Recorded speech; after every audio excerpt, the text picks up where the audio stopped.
The stars shone coldly against the black void as the USS Valkyrie glided through space near Jupiter's orbit. The massive warship represented humanity's finest achievement in space technology, its sleek hull housing weapons systems and defensive capabilities that had never been tested in actual combat. 15 years had passed since humans established their first colony beyond Earth, and the solar system had remained peaceful. Captain Olivia Reeves sat in her command chair, watching the main view screen with practiced calm. At 42, she had spent more than half her life in space. Her short brown hair framed a face marked by intelligence and determination. The bridge crew worked quietly around her, each focused on their stations. Routine patrol almost complete. "Captain," said Commander Jack Morgan, her executive officer. Morgan stood tall beside her chair, his dark skin contrasting with the light gray of his uniform. "Engineering reports all systems functioning at optimal levels." Reeves nodded. "Good. Once we finish the Jupiter sector sweep, set course for—" "Captain," interrupted Lieutenant Alan Wright from the communication station. The young officer's fingers moved quickly across his console. "I'm picking up unusual signals at the edge of our sensor range." Reeves straightened in her chair. "Define unusual." "Lieutenant, pattern doesn't match any known human transmission protocols." Wright adjusted something on his console. "It's structured, definitely artificial." Science Officer Natalie Porter turned from her station, her blue eyes widening. "Sensors confirm an object approaching the solar system. It's large, Captain, ship-sized." The bridge fell silent. Everyone understood the significance. In 15 years of space exploration, humanity had found microorganisms on Mars and Europa, but never an advanced alien civilization. "Put it on screen," Reeves ordered. The view screen flickered, showing a distant object against the starfield. The ship, if that's what it was, had an unusual design with curved sections that seemed to flow into each other, unlike the more practical human vessels. "Tactical assessment, Lieutenant Carter," Reeves said. Dwayne Carter studied his console intently. "The vessel is approximately twice our size, Captain. I detect energy readings but can't identify their weapon systems." Carter paused, frowning. "Captain, they're scanning us." "Scanning?" Reeves asked. "Yes, ma'am. Their sensors are probing the Valkyrie. The scans are becoming more focused." Reeves stood up.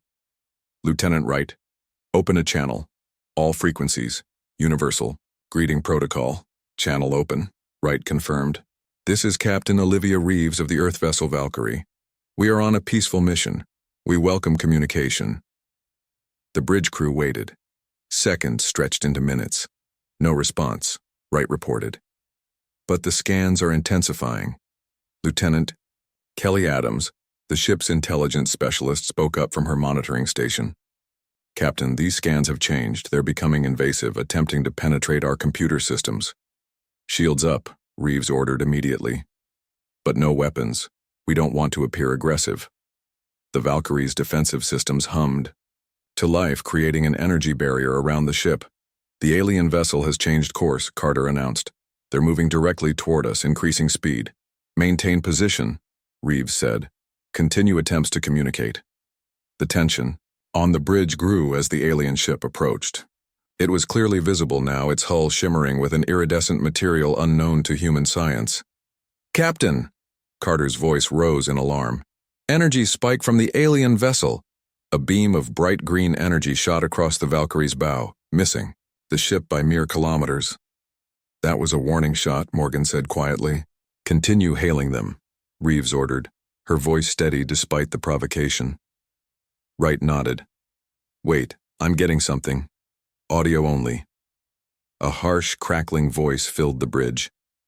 The language was unintelligible, a series of clicks and rumbling sounds. "Computer can't translate," Wright said. The voice continued, becoming more insistent. The tone needed no translation. It was a demand. "They're charging weapons again," Carter warned. Reeves made a quick decision. "Send universal peace symbols along with mathematics. Basic numbers, geometric shapes. Show them we want to communicate." Wright worked quickly. "Sending now." The response was immediate. Another energy beam, this time striking the Valkyrie's shields directly.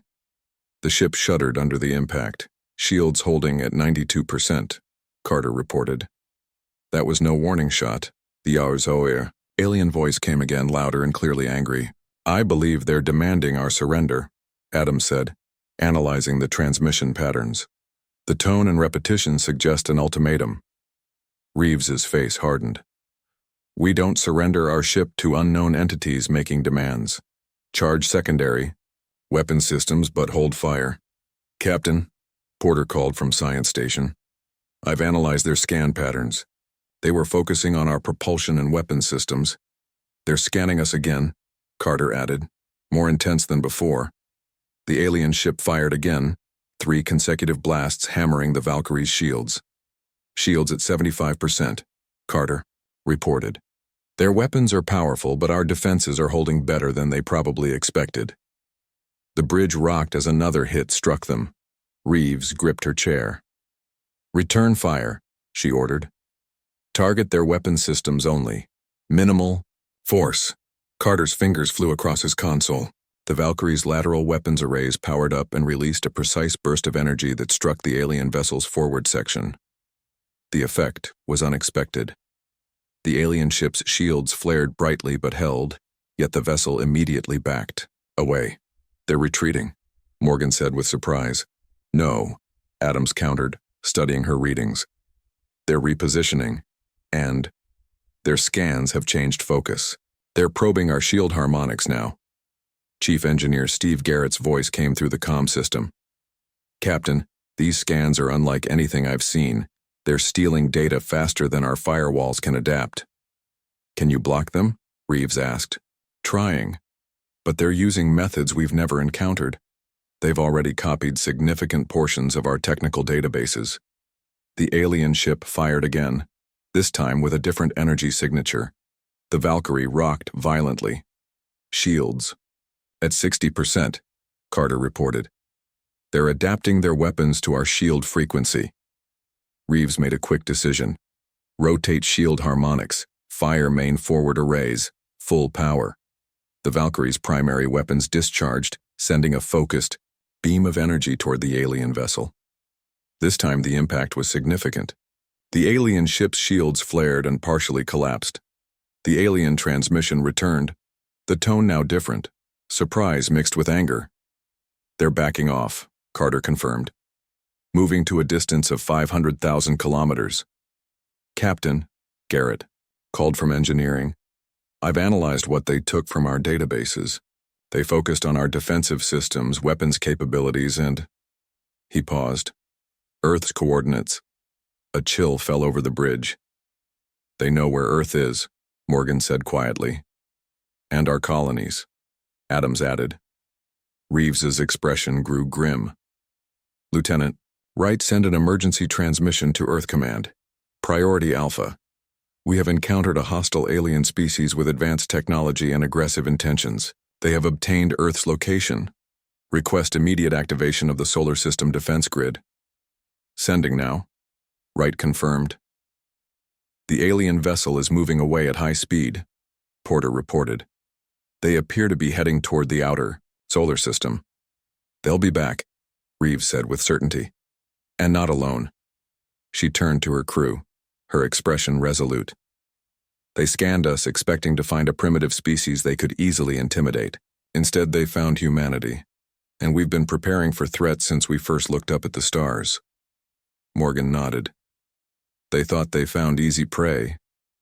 Instead, Reeves said, looking at the retreating alien ship on the view screen, they've awakened something they don't understand.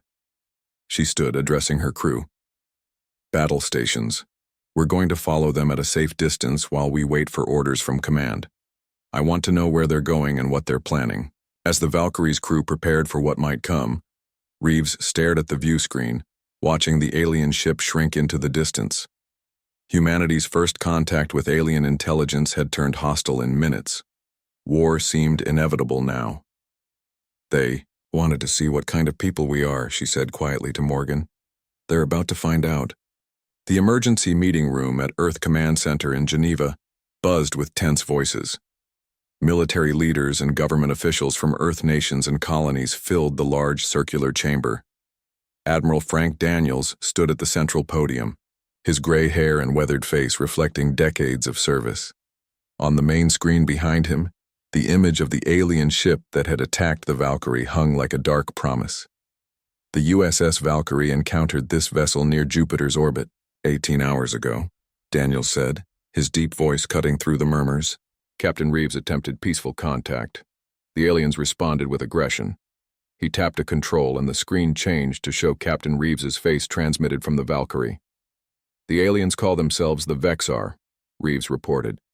We've managed to translate portions of their language.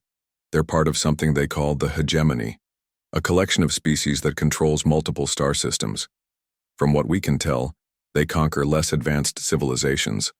A woman with short blonde hair stood up. Fleet Commander Diana Russell led Earth's defense forces and was known for her direct approach. What are we facing, Captain? Numbers and capabilities. Unknown numbers, Reeves answered. But their technology is advanced. Different from ours, but advanced. Our shields held against their initial attack, which seemed to surprise them. Admiral Daniels resumed control of the briefing. Intelligence reports indicate a Vexar fleet assembling near Saturn. They're preparing for something bigger than a probe attack. The room erupted with questions and concerns. Daniels raised his hand for quiet. Chief Engineer Garrett from the Valkyrie has made an important discovery. Put him through. Steve Garrett appeared on screen next to Reeves. His uniform was stained with coolant fluid, evidence of his non-stop work since the encounter. The Vexar technology evolved differently from ours, Garrett explained. They use subspace fields for their systems while we developed quantum entanglement. When they scanned us, they misinterpreted our technology.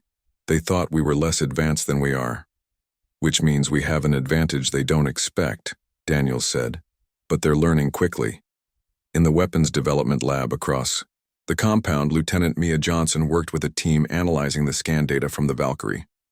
Johnson had never seen combat, but she'd designed weapon systems for Earth's fleet for 8 years. Her fingers moved rapidly across the holographic interface as she studied the Vexar shield frequencies. Their defensive systems operate on predictable patterns, she told her team. If we can disrupt that pattern, she input a series of calculations, and the simulation showed a Vexar shield collapsing. Johnson immediately contacted Admiral Daniels. Sir, I think we've found a weakness. Back on the Valkyrie, Lieutenant Dwayne Carter stared at the message on his personal tablet with growing horror. His sister Lisa was stationed on Mars colony as a research scientist. The colony had just sent an emergency signal. Captain, Carter said, turning to Reeves on the bridge. The Vexar are attacking Mars colony. Reeves immediately opened a channel to Earth Command. Admiral, we're receiving reports of an attack on Mars. Daniels nodded grimly. We know. Captain Eric Nelson is leading the defense. We've redirected 3 ships to assist. On Mars, chaos reigned as 3 Vexar vessels bombarded the colony's protective dome. Inside the main research facility, Lisa Carter huddled with other scientists as the building shook around them. They're testing our defenses, Lisa told her colleagues. Probing for weaknesses. Captain Eric Nelson commanded the Mars Defense Station, a small but powerful installation built into the planet's surface. His ship, the Defender, was already engaging the lead Vexar vessel. Target their forward weapon arrays, Nelson ordered his weapons officer. Fire pattern Delta. The Defender's weapon struck the Vexar ship precisely where Lieutenant Johnson's analysis had indicated. The alien shields fluctuated and partially collapsed. Nelson pressed the advantage, firing again at the same spot. The Vexar ship veered away, clearly damaged. The other 2 Vexar vessels changed tactics, moving to flank the Defender. But Nelson had studied the Valkyrie encounter thoroughly. He adjusted his shield frequencies randomly, preventing the Vexar from locking onto a pattern. When the Earth reinforcements arrived, the Vexar clearly hadn't expected such a coordinated response. After 30 minutes of intense combat, they retreated, leaving 1 damaged ship behind. Admiral Daniels received the report with measured relief. They're testing us, he told the command staff. Learning our capabilities, our response times. Dr. Samuel Green, Earth's leading xenobiologist entered the briefing room with urgent news. His round glasses kept sliding down his nose as he hurried to the central display. "We've decoded more of their communications," Green said excitedly. "The Vexor are afraid of us." "Afraid?" Commander Russell asked skeptically. "They attacked us." "Yes, but listen to this." Green played a translated audio file. The alien voice sounded harsh even through the translation matrix. Humans display genetic markers of exceptionally aggressive species. Historical data in their computer shows constant warfare. This species evolved through conflict and possesses dangerous adaptive capabilities. Recommendation: full extermination rather than standard subjugation. Silence fell over the room. "They don't want to conquer us," Green explained.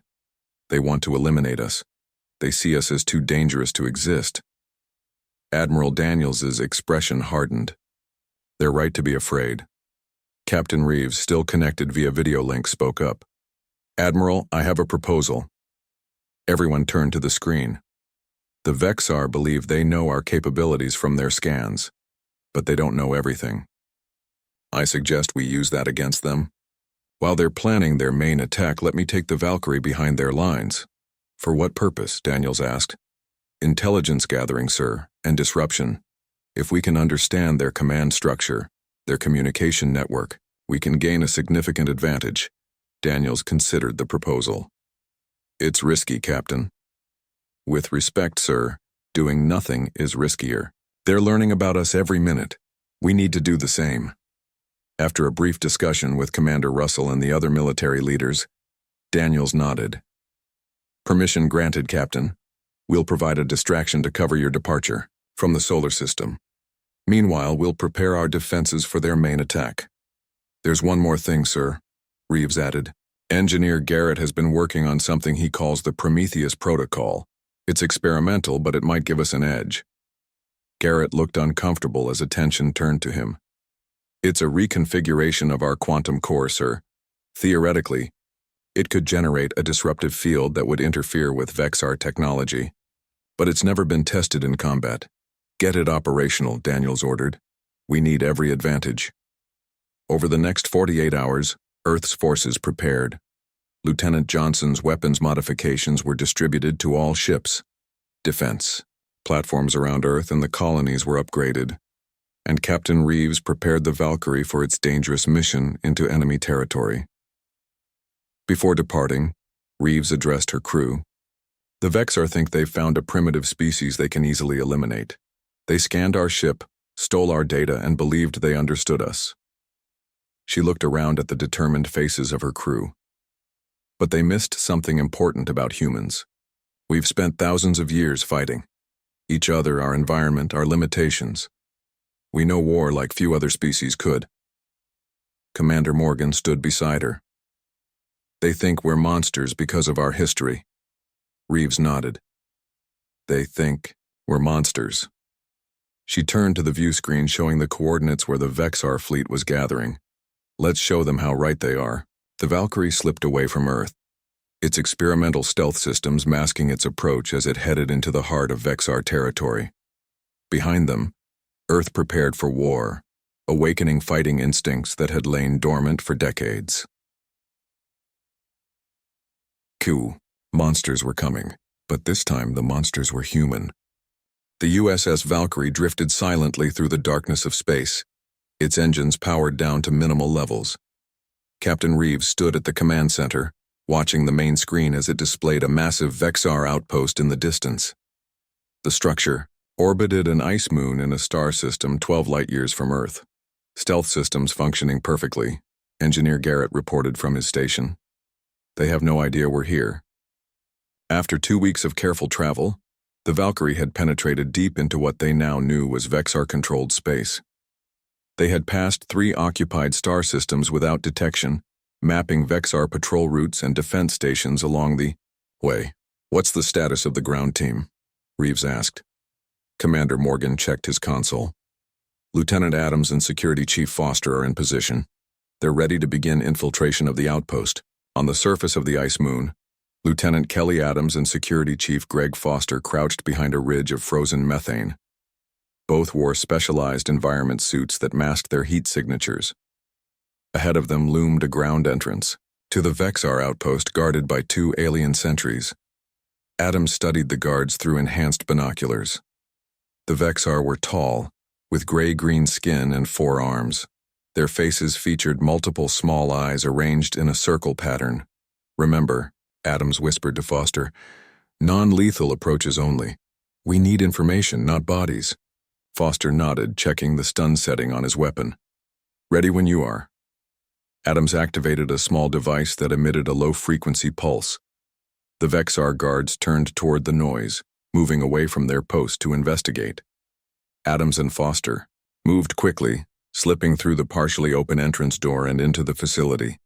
Inside, they found themselves in a dimly lit corridor with curved walls made of the same iridescent material as the Vexar ships. They moved silently, avoiding the occasional Vexar worker passing through intersecting hallways. According to the scans, the main data center should be 2 levels down, Adams said, consulting her wrist computer. They located an access shaft and climbed down, emerging in a quieter section of the facility. Following the blueprints developed from their orbital scans, they made their way to a large chamber filled with glowing columns. "This is it," Adams said. "The data center." Foster stood guard at the door while Adams connected a small device to one of the columns. The device, designed by engineer Garrett, would copy Vexar data while simultaneously implanting misinformation into their systems. Back on the Valkyrie, Communications Officer Alan Wright monitored Vexar transmissions. "Captain, I'm picking up increased communication traffic. Something's happening." Science Officer Porter analyzed the data. "It appears to be preparation orders. The Vexar are accelerating their plans." Reeves frowned. "Can you decode the specifics?" "Working on it," Wright replied. Dr. Green's translation. "Matrix is processing now." He paused, eyes widening. "Captain, they're planning to launch their main fleet against Earth in 48 hours. Reeves immediately opened a secure channel to Earth Command. "Admiral Daniels, we have confirmation of imminent attack. Repeat, full-scale invasion in approximately 48 hours. Daniels's voice came through with slight distortion. "Understood, Captain. Our forces are in position. Operation Kraken is ready." On Earth, Admiral Daniels ended the transmission and turned to Commander Russell. "Begin the redeployment." Russell nodded, issuing rapid orders to her staff. Across the solar system, Earth's defensive fleet began to move, appearing to leave strategic positions vulnerable. The plan was simple but risky: make Earth look defenseless in certain sectors, drawing the Vexar into a carefully planned trap.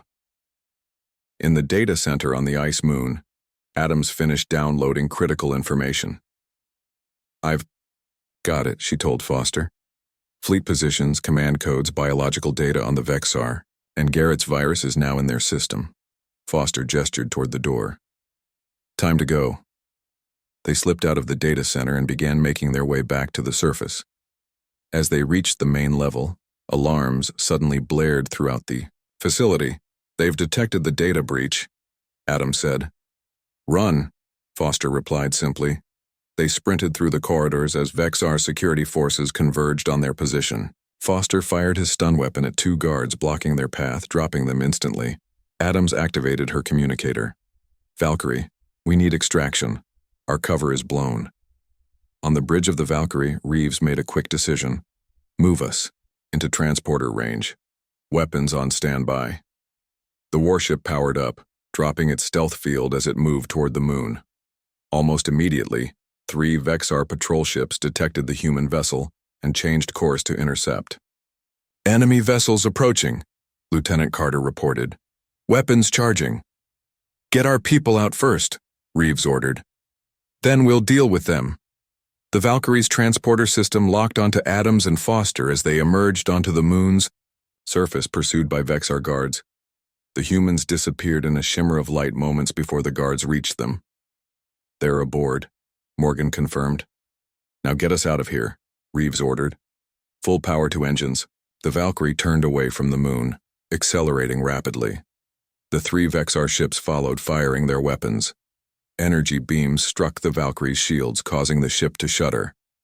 Shields at 85%, Carter reported. They're focusing their fire on our engine section. Reeves studied the tactical display. We can't outrun them. Prepare to engage. She turned to Engineer Garrett. Is the Prometheus protocol ready? Garrett looked uncomfortable.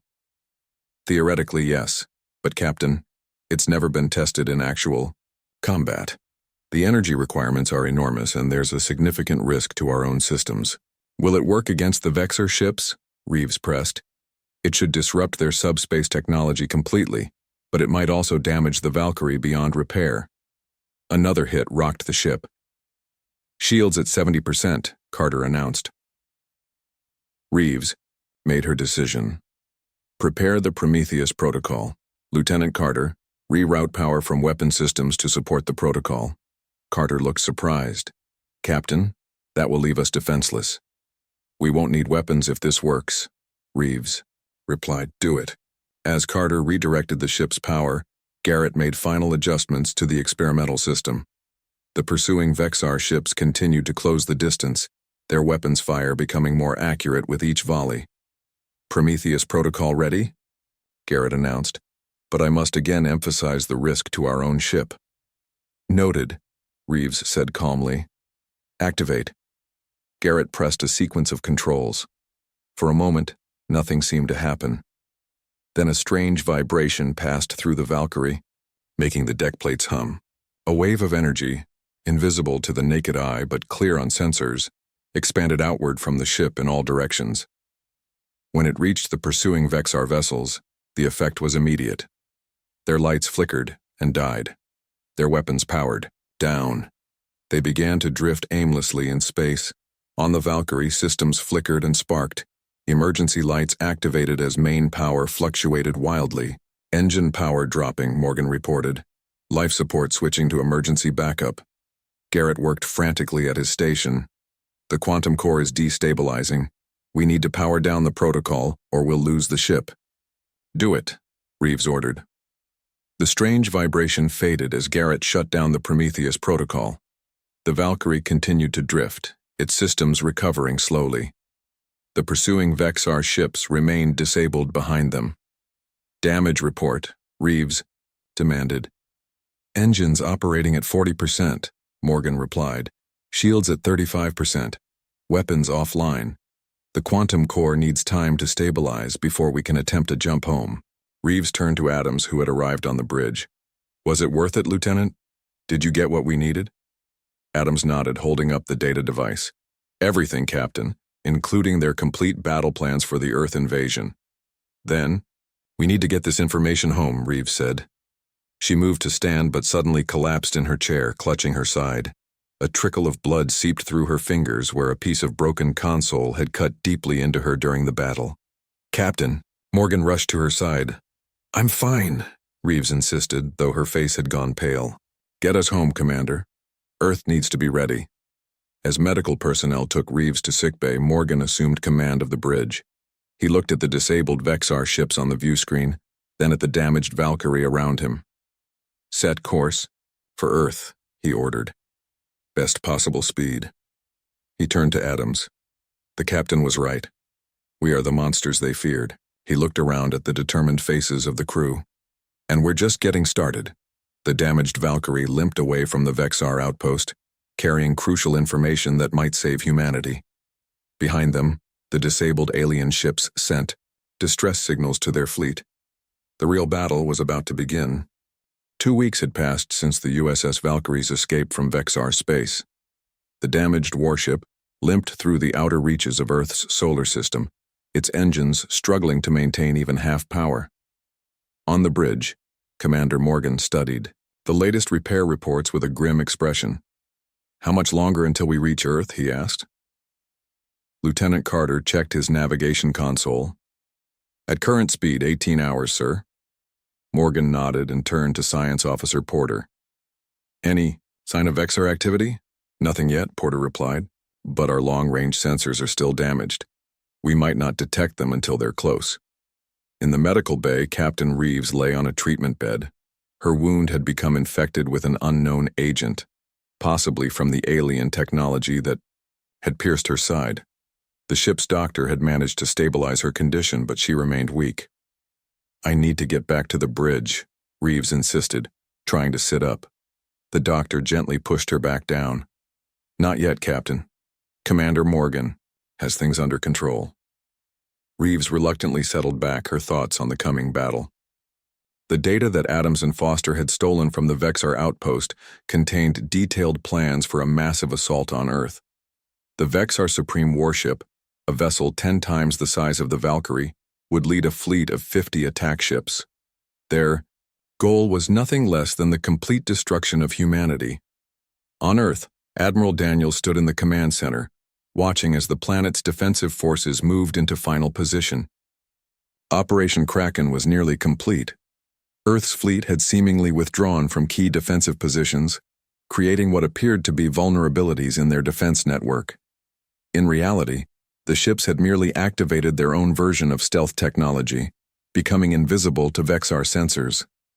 "The Valkyrie has entered the solar system," an officer reported, "but they're moving slowly. Engine damage is extensive." "Send an escort," Daniels ordered. "I want that ship and its data here now." Fleet Commander Russell approached with a tablet, displaying the latest intelligence. "The Vexar fleet has been spotted passing Neptune's orbit. They'll be here within 24 hours. Daniels nodded. "And our preparations?" "All Earth ships have been equipped with modified versions of the Prometheus protocol based on Engineer Garrett's transmission." Russell looked concerned. "But we've never tested it on this scale." "We don't have a choice," Daniels replied. "If it worked for the Valkyrie against 3 ships, it's our best hope against 50. In a nearby science lab, Dr. Samuel Green studied the biological data on the Vexar that Lieutenant Adams had retrieved. He had made a surprising discovery about the aliens' physiology.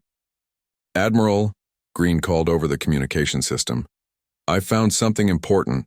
The Vexar respiratory system is highly sensitive to certain frequencies of radiation. The Prometheus protocol doesn't just disable their technology, it physically weakens them as well." This information changed everything. Daniels immediately ordered adjustments to the protocol to maximize this effect. 12 hours later, the Valkyrie finally reached Earth orbit, escorted by 2 freshly built warships. Commander Morgan transported directly to Earth Command with Lieutenant Adams and the precious data device. In the briefing room, Morgan stood before Admiral Daniels and the military leadership.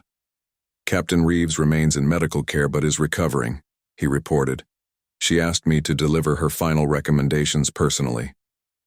"Go ahead, Commander," Daniels said. Morgan activated a holographic display showing the approaching Vexar fleet. "Captain Reeves believes, and I agree, that the Vexar will expect us to concentrate our defenses around Earth itself. She suggests we do the opposite. Position our main forces here, near Mars, and here, in the asteroid belt." Russell studied the proposed positions. "They'll think we're protecting our colonies rather than Earth itself." "Exactly," Morgan said. "Meanwhile, we hide our strongest ships in Earth's shadow, invisible until the last moment." As they finalized the battle plans, Captain Reeves insisted on being transported to Earth Command, despite her weakened condition. She arrived in the command center just as the first Vexar ships appeared on the long-range sensors. "Captain," Daniels said with surprise, "you should be resting." "No time for that, Admiral," Reeves replied, leaning on a cane. "I need to be here for this." The command center hummed with activity as final preparations were made. On screens around the room, Earth's defenders moved into position. Colony ships prepared for possible evacuation, ready to flee if the defense failed. "Vexar fleet now, entering inner solar system," announced the sensor officer. 53 ships, including 1 vessel significantly larger than the others. "That'll be their Supreme Warship," Reeves said. "Commanded by Supreme Commander Kelvax, according to the data we recovered." The massive alien fleet moved deliberately toward Earth, spreading out in a formation designed to counter conventional defenses. They passed Mars without engaging the human ship stationed there, clearly focused on their primary target. "They're ignoring our outer defenses," Russell noted, "just as we hoped." When the Vexar fleet reached Earth orbit, they paused. A transmission came through on all frequencies. Wright patched it through the translator. A deep, commanding voice filled the command center. Humans of Earth, I am Supreme Commander Kelvax of the Vexar hegemony. Your species has been deemed too dangerous to exist alongside civilized beings. Your history of violence and your genetic predisposition for warfare make you unfit for the galaxy. Surrender now, and we will make your extinction painless. Resist, and you will suffer before the end. Admiral Daniels looked to Reeves, who nodded. He opened a channel to respond. This is Admiral Frank Daniels of Earth Defense Force. We decline your offer. He signaled to end the transmission. All ships execute Operation Kraken, Daniels ordered. Across the solar system, Earth's defenders sprang into action. The ships hidden in Earth's shadow moved into position, revealing themselves to the surprised Vexar. At the same time, the forces near Mars and the asteroid belt began to close in, surrounding the alien fleet. The Vexar responded quickly, their ships breaking formation to engage the unexpected threat. The Supreme Warship moved forward, its massive weapons systems targeting Earth's orbital defense platforms. Now, Daniels ordered. Throughout Earth's fleet, engineers activated the modified Prometheus protocol. Just as on the Valkyrie, there was a moment when nothing seemed to happen. Then a wave of invisible energy expanded outward from each human ship. When the wave reached the Vexar vessels, chaos ensued. Ship after ship lost power, weapons systems failing, engines shutting down.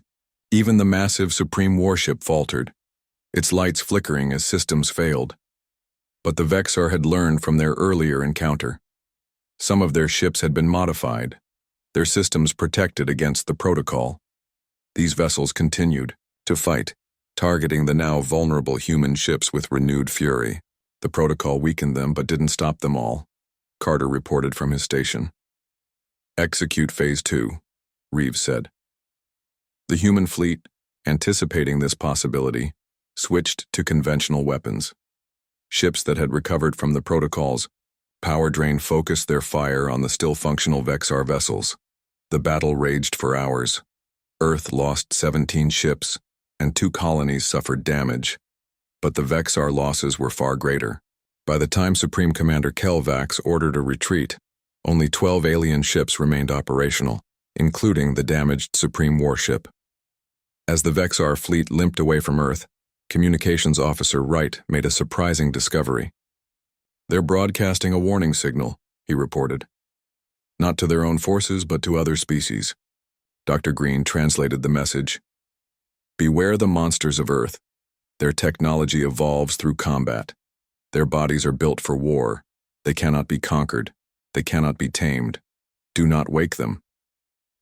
In the command center, a cheer went up as the Vexar disappeared from sensor range. Admiral Daniels turned to Captain Reeves. You did it, Captain. You showed them exactly what they feared most. Reeves shook her head. We all did, Admiral. Humanity did what it has always done. Adapted and survived. 3 months later, a fully recovered Captain Reeves stood on the bridge of the rebuilt USS Valkyrie. The ship had been redesigned, incorporating lessons learned from the conflict. The Prometheus protocol had been refined, made safer for human technology while remaining effective against potential threats. As the Valkyrie prepared for its new mission, a message came through from Earth Command. 3 new alien vessels had entered the solar system, approaching with caution. But unlike the Vexar, they broadcast peace signals in multiple formats. They're requesting a meeting, Captain, Wright reported. They say they come seeking alliance, not conquest. Reeves nodded and turned to Commander Morgan beside her. I suppose our reputation has spread. What will you tell them? Morgan asked. Reeves smiled slightly. The truth. The Vexar came looking for monsters and thought they found them. She looked at the approaching alien ships on the view screen. We'll help these new visitors understand the difference between being capable of war and being warmongers. The Valkyrie changed course to meet the newcomers. Humanity had survived its first interstellar conflict, proving itself more formidable than anyone had expected. The galaxy now viewed Earth with cautious respect, a planet of survivors, defenders, and potential allies who should never be underestimated again.